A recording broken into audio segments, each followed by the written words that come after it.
శుక్లాంబరధరం విష్ణుం శశివర్ణం చతుర్భుజం ప్రసన్నవదనం ధ్యాయేత్ సర్వవిఘ్నోపశాంతయేత్.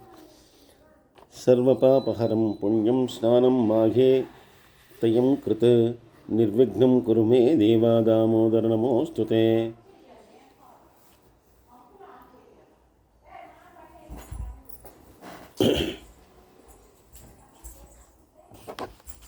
గురుర్బ్రహ్మ గురుర్విష్ణు గురుర్దేవో మహేశ్వరః గురుర్సాక్షాత్ పరం బ్రహ్మ తస్మై శ్రీ గురవే నమః. వ్యాసం వసిష్ఠనప్తారం శక్తే పౌత్రమకల్మషం పరాశరాత్మజం వందే సుఖతాతం తపోనిధిం. వ్యాసాయ విష్ణురూపాయ వ్యాసరూపాయ విష్ణవే నమో వై బ్రహ్మనిధయే వాసిష్ఠాయ నమో నమః. ఈ ప్రేరణకు కారణమైనటువంటి గురుదేవులు బ్రహ్మశ్రీ చాగంటి కోటేశ్వరరావు గారి పాదపద్మాలకు సభక్తిపూర్వకంగా నమస్కరిస్తున్నాను.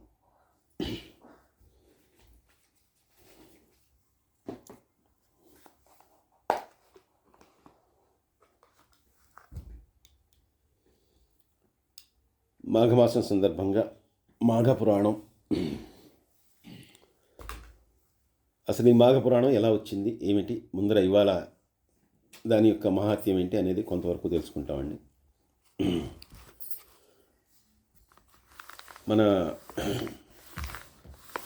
మనం భగవద్గీతలో అన్నింటిలో కూడా చెప్పుకున్నాం. ఈ భూమి మీద పుట్టడం అనేటటువంటిది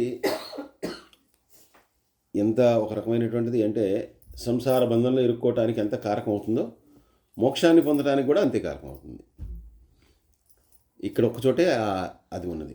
అంటే మిగిలిన లోకాల్లో అటువంటిది కుదరదు, కానీ భూలోకంలో పుట్టినటువంటి వాడు ఇంకా అధపాతాళానికి వెళ్ళిపోవచ్చు, లేదంటే కనుక భగవంతుని సన్నిధిని చేరవచ్చు. కాబట్టి అటువంటి అవకాశం ఉన్నది కేవలం ఈ మత్స్యలోకంలోనే, మానవుడిగా పుట్టడం వలన మాత్రమే. అందులో కూడా ఎందుకంటే పశుపక్షాదులకు మళ్ళీ అటువంటి వివేకము బుద్ధి ఇవ్వలేదు, కేవలం మానవులకు మాత్రమే అటువంటిది ఇచ్చారు. అలా భూమి మీద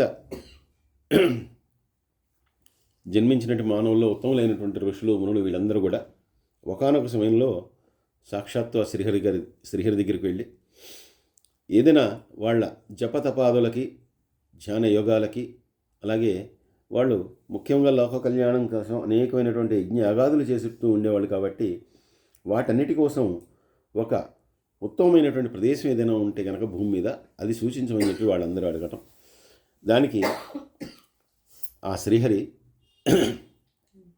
తప్పకుండా మీరు యజ్ఞయాగాదులన్నీ కూడా ఎటువంటి ఆటంకం లేకుండా చేసుకోవడానికి, అలాగే ఆ యజ్ఞయాగాదులు చేసుకోవడానికి అనువైనటువంటి ప్రదేశం ఏదైతే ఉందో దాన్ని మీకు చెప్తాను అని చెప్పి ఆయన ఏం చెప్పారంటే, నా సుదర్శన చక్రాన్ని నేను వదిలిపెడతాను, అది ఎక్కడైతే ఆ చక్రం యొక్క ఆనవాలు మీకు భూమి మీద కనిపిస్తుందో అది మీరు ఉత్తమమైనటువంటి ప్రదేశంగా గుర్తిరగండి అని చెప్పి ఆయన చెప్పటం. ఆయన చెప్పిన తర్వాత ఆయన చక్రము యొక్క నేమి అంటే దాని యొక్క ఇరుసు ఏదైతే ఉందో అది ఒక ప్రాంతంలో వీళ్ళకి కనిపించడం, ఆ ప్రాంతాన్ని వీళ్ళందరూ కూడా యజ్ఞ యాగాదుల కోసం దాన్ని వాళ్ళందరూ కూడా ఎంపిక చేసుకోవడం జరిగింది. అంటే యజ్ఞ యాగాదుల కోసం ఎంపిక చేసుకునేటటువంటి ప్రాంతం ఎలా ఉండాలంటే సుభిక్షంగా ఉండాలి. అక్కడ వారికి కావాల్సినటువంటివి నీరు, ముఖ్యంగా కావాల్సినటువంటి నీరు కావాలి. ఎందుకంటే యజ్ఞయాగాదులకి నీరు అవసరం, ఆ నీరు కావాలి. నీరు ఉంటే కనుక ఇంకా అన్నీ ఉన్నట్టే. ఎందుకంటే వాళ్ళు ఏది కావాలంటే దాన్ని వాళ్ళు ఆ నీటితో వాళ్ళు సస్యశ్యామలం చేసుకుంటారు. అలాగే గోవులు మొదలైనటువంటివన్నీ కూడా ఆ నీరు ఉన్న చోట అవన్నీ ఉంటాయి. గోవు ఉంటే కనుక వాటికి అవసరమైన యజ్ఞానికి అవసరమైనటువంటివన్నీ కూడా వాళ్ళకి సమకూరుతాయి. కాబట్టి ఇలాగా ఆ ప్రదేశాన్ని వాళ్ళు ఏర్పాటు చేసుకున్నారు. అటువంటి పవిత్రమైనటువంటి నైమిసారణ్యంలో వాళ్ళు యజ్ఞయాగాదులన్నీ కూడా నిర్వహిస్తూ ఉన్నారు. ఇలా నిర్వహిస్తున్నటువంటి సమయంలో ఒకసారి సూత మహర్షి అక్కడికి వచ్చారు. అంటే అక్కడ వీళ్ళు యజ్ఞం చేసుకుంటుంటే అనేక మంది మునులు కానీ ఋషులు కానీ వాళ్ళందరూ కూడా అక్కడ ఆ ప్రదేశాన్ని దర్శించడానికి వచ్చేవాళ్ళు.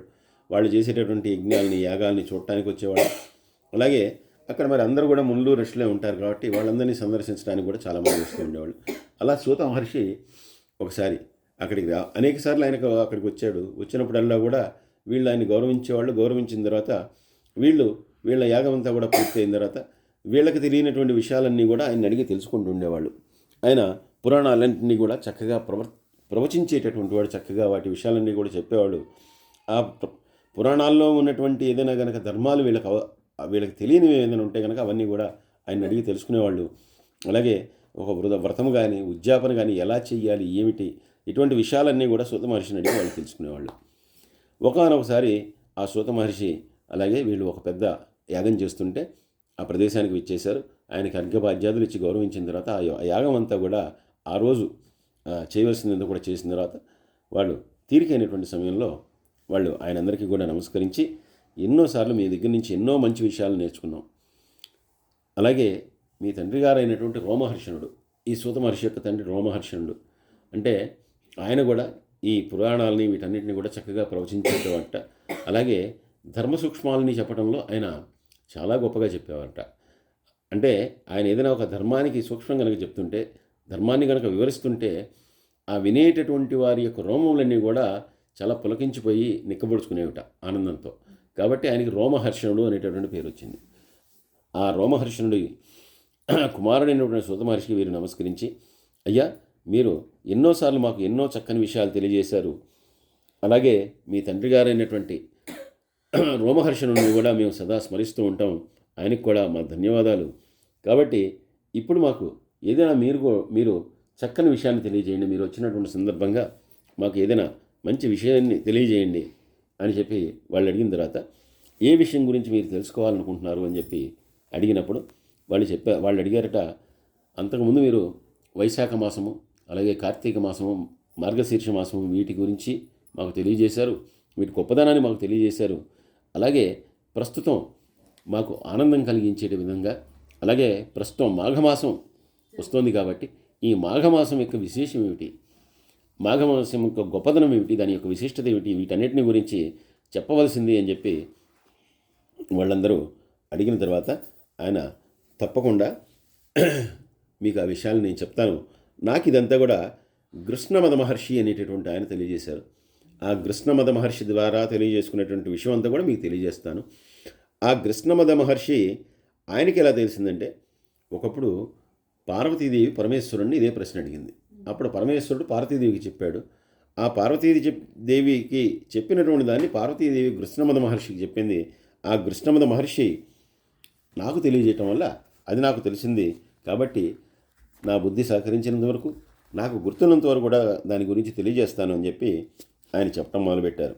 ఒకానొక సమయంలో పార్వతీదేవి పరమేశ్వరుని అడిగిద్దట, ఈ మాఘమాసం యొక్క విశిష్టతని, దాని యొక్క మహాత్మ్యాన్ని చెప్పమని చెప్పి అడిగిన తర్వాత అప్పుడు పరమేశ్వరుడు పార్వతీదేవితో చెప్తూ, ఇక మాఘమాసం అనేటటువంటిది చాలా విశిష్టమైనటువంటిది.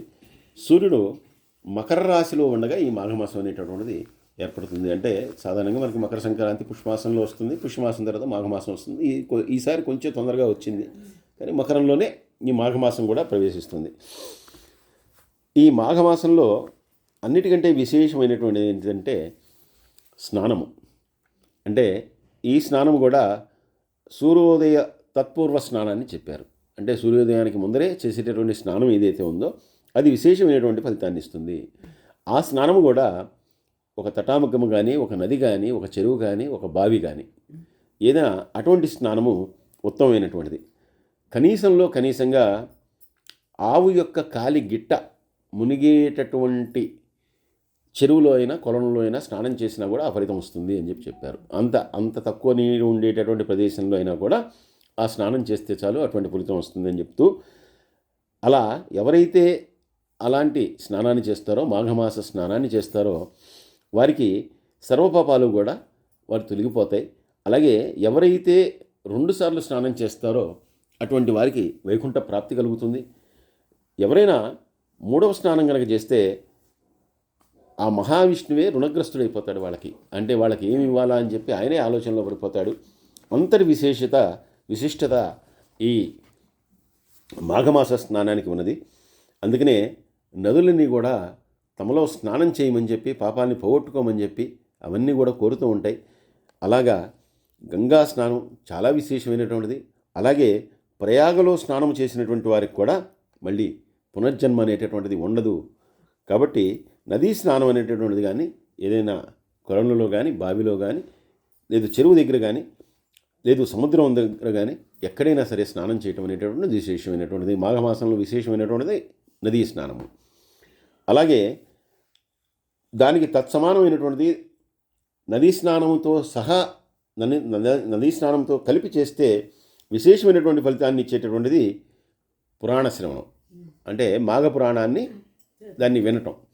ఆ వినటం వల్ల ఎవరైతే ఈ నదీ స్నానాన్ని చేసి మాఘ పురాణాన్ని వింటారో వాళ్ళు తప్పకుండా ఋషీశ్వరులుగా మళ్ళీ జన్మిస్తారు. అంటే అంత గొప్ప జన్మ వారికి కలుగుతుంది అని చెప్తూ, అయితే ఎవరైతే దీన్ని చెయ్యరో అటువంటి వారు ఇబ్బందులు పడవలసి వస్తుంది. వారికి అనేకమైనటువంటి ఇబ్బందులు కలుగుతాయి. అందువల్ల ఈ మాఘమాసంలో కనీసం స్నానమైనా చేయనటువంటి వాళ్ళని అసలు చూడటానికి వీల్లేదు. అంటే ఇంటిలో కూడా స్నానం చేయనటువంటి వాళ్ళని అస్సలు చూడటానికి వీల్లేదు. ఎవడైతే స్నానం చేయకుండా ఉంటాడో ఈ మాఘమాసంలో అటువంటి వాడు అనేకమైనటువంటి నీచమైనటువంటి జన్మల్ని పొందుతాడు. అలాగే చలికి భయపడి స్నానం చేయనటువంటి వాళ్ళు తప్పకుండా అనేకమైనటువంటి ఇబ్బందులు ఎదుర్కొంటారు. ఎవరైతే ప్రాతకాలమే స్నానం చేస్తారో వాళ్ళందరూ కూడా ఆ శ్రీహరి యొక్క అనుగ్రహాన్ని పొందుతారు.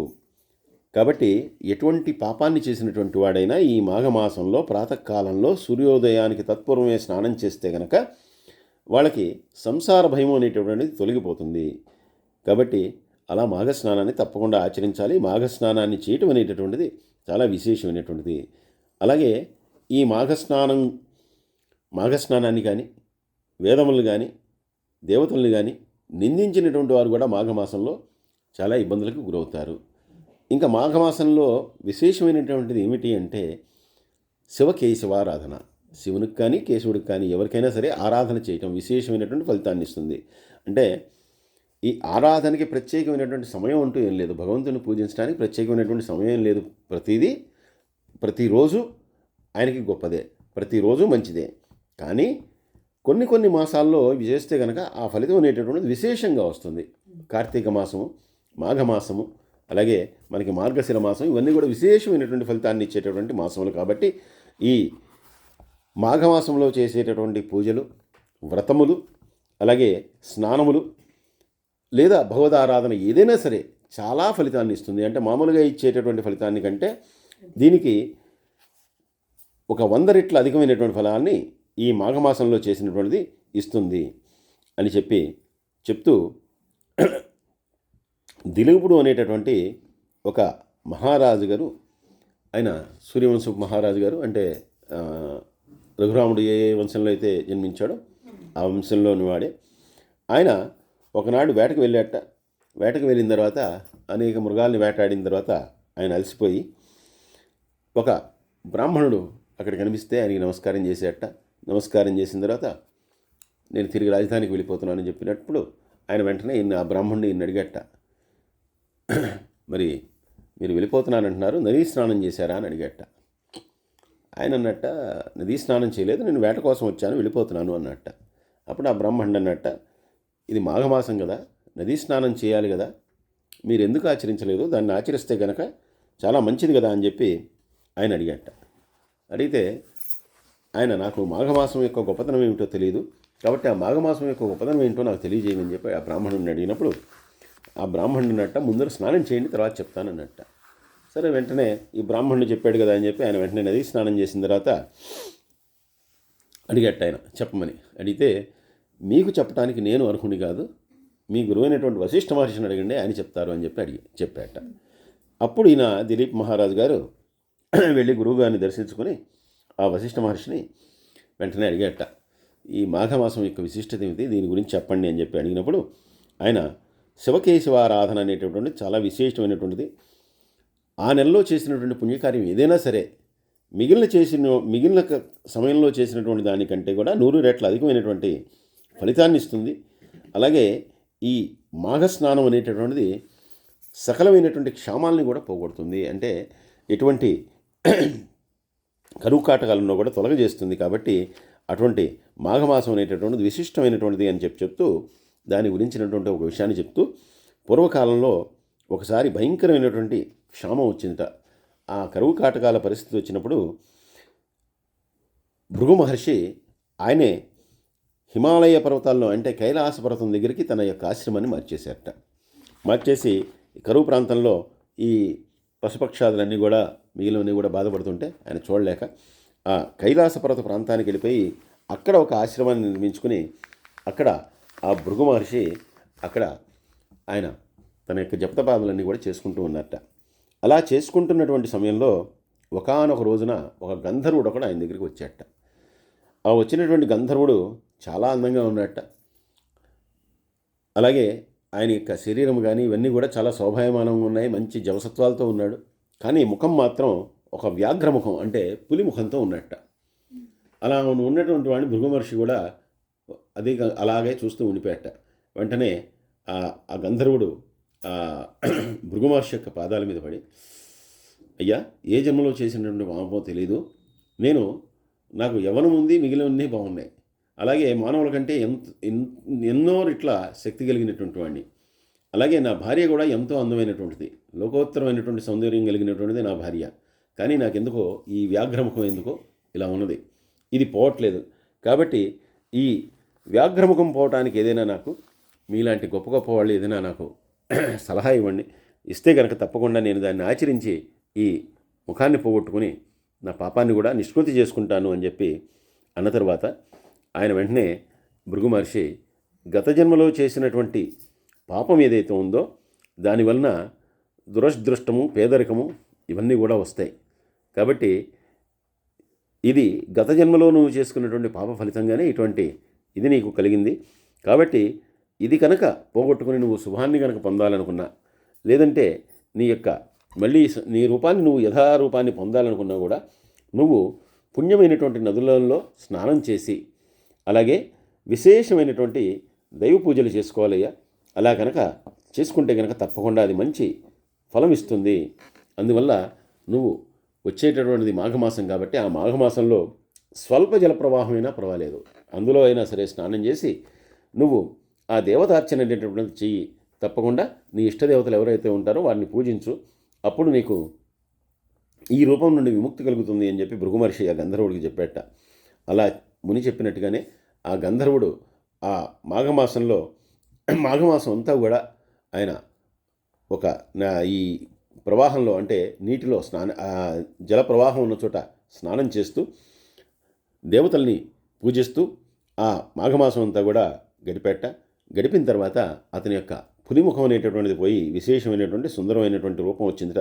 వెంటనే అతను మళ్ళీ ఆ భృగు మహర్షి దగ్గరికి వచ్చి ఆయనకి నమస్కారం చేసి, అయ్యా, మీరు ఇచ్చినటువంటి సలహాని నేను పాటించాను, ఈ మాఘమాసంలో చేసినటువంటి స్నానము దేవతార్చన వల్ల నాకు మళ్ళీ నా రూపం నాకు వచ్చిందని చెప్పి ఆయనకు కృతజ్ఞతలు తెలియజేసి ఆయనకు నమస్కరించి వెళ్ళిపోయాట. అలాగే భృగు మహర్షి కూడా ఆయన్ని ఆశీర్వదించి నీ లోకంలో నువ్వు సుఖశాంతులతో ఉండమని చెప్పి వెళ్ళు అని చెప్పి ఆయన పంపించేశాట. ఆ రకంగా భృగు మహర్షి చెప్పడం వలన అటువంటి గంధర్వుడు తన యొక్క రూపాన్నే మార్చుకోగలిగాడయ్యా.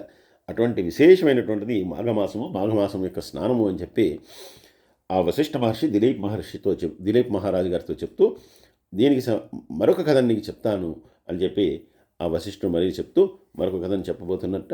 అది రేపు ద్వితీయోధ్యాయంలో తెలుసుకుందాం. సర్వే జనా సుఖినో భవంతు, సమస్తలోకా సుఖినో భవంతు. స్వస్తి.